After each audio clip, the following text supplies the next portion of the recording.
everyone, welcome back to Bukola Naturals and DIY. So in today's video, I'll be showing you how to make your own leave-in conditioner with aloe vera gel, clove and rosemary. So I always prefer making my own leave-in conditioner from scratch. I don't prefer adding my cloves, my other ingredients with ready-made leave-in conditioner, because I don't know what they've added inside. I don't know the measurements. I don't know the amount of ingredients they've added into it. So I prefer, and I always advise you to, if you want to make your own product, to just make it from scratch yourself, because you know the amount of ingredients you are putting in it. So I'll be using aloe vera.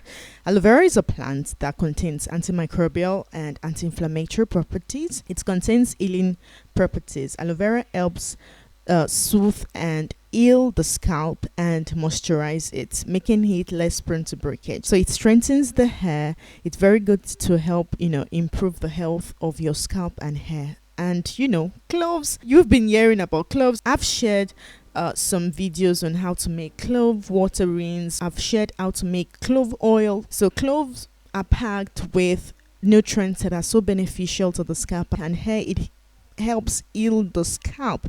Clove strengthens the hair and helps promote hair growth. Rosemary is also packed with beneficial properties. I'll be using dried rosemary for this leave-in conditioner. Rosemary protects the hair and helps fight hair loss. So for this recipe, for this leave-in conditioner recipe, I already weighed the cloves and rosemary. I'm using about 3 grams of rosemary and I'm using 3 grams of clove. So I'm weighing the water. I'm using about 49 grams of water, distilled water, guys, and I'm going to pour the cloves and rosemary inside and eat it using the double boiler method.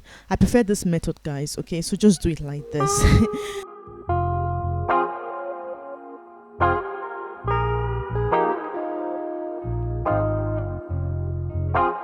So while I'm eating my rosemary and clove, I'm going to extract the gel from the aloe vera plant, and I'll be needing about 20 grams.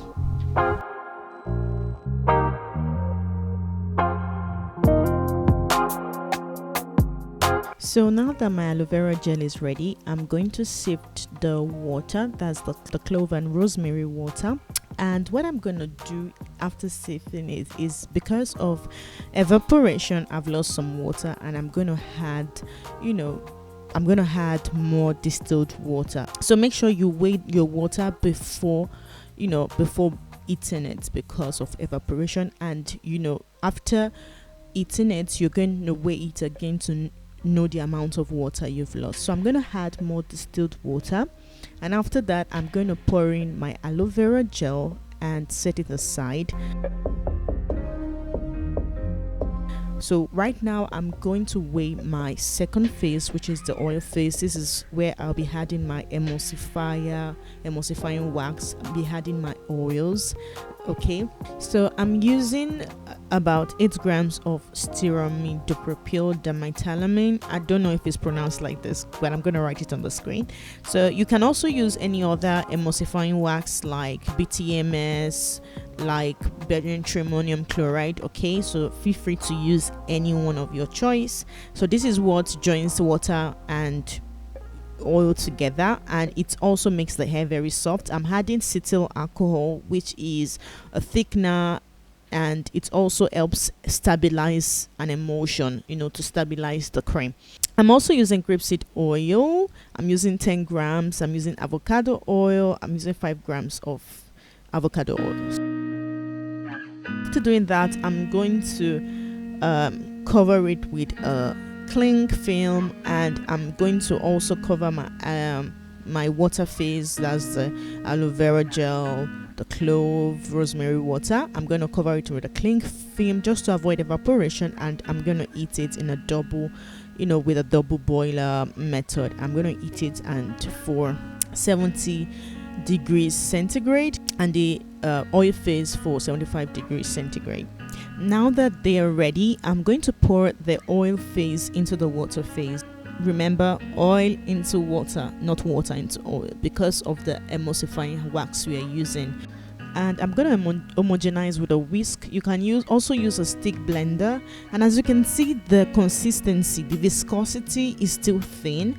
Don't worry, as it cools down it becomes thicker. So to speed up the cool down process, I'm going to put it in a cold water bath, and I'm going to weigh my cool down ingredients, that is my preservative, my active ingredients, my essential oils. So adding 4 grams of glycerin, vegetable glycerin. It is humectant that draws moisture into the hair, and I'll be using 1 gram of broad spectrum preservative. I'm using Coast Guard, and you can use any other type of broad spectrum preservative. Okay, now I'm adding tocopherol, which is vitamin E.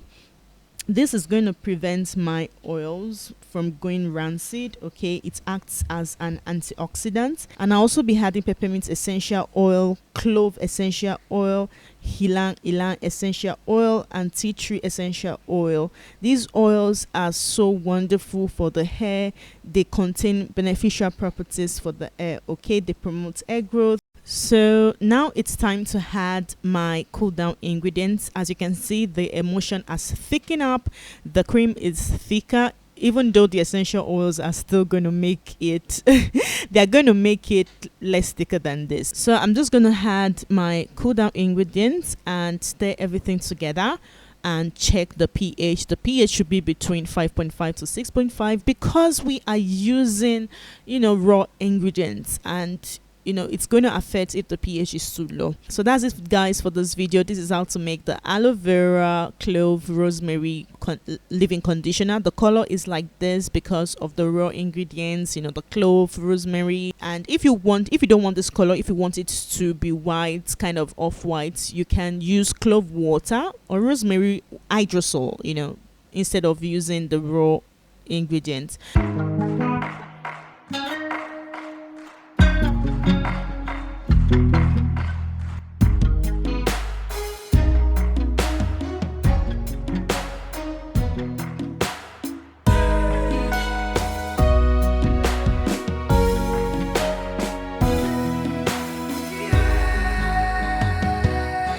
So now I just transferred it in a sterilized container. Okay, so that's it, guys, for this video. Thank you so much for watching. Like this video, subscribe for more videos like this. Let me know in the comment section any video you want to see, any tutorial you want to see. Thanks again, and I will see you in my next one. Bye.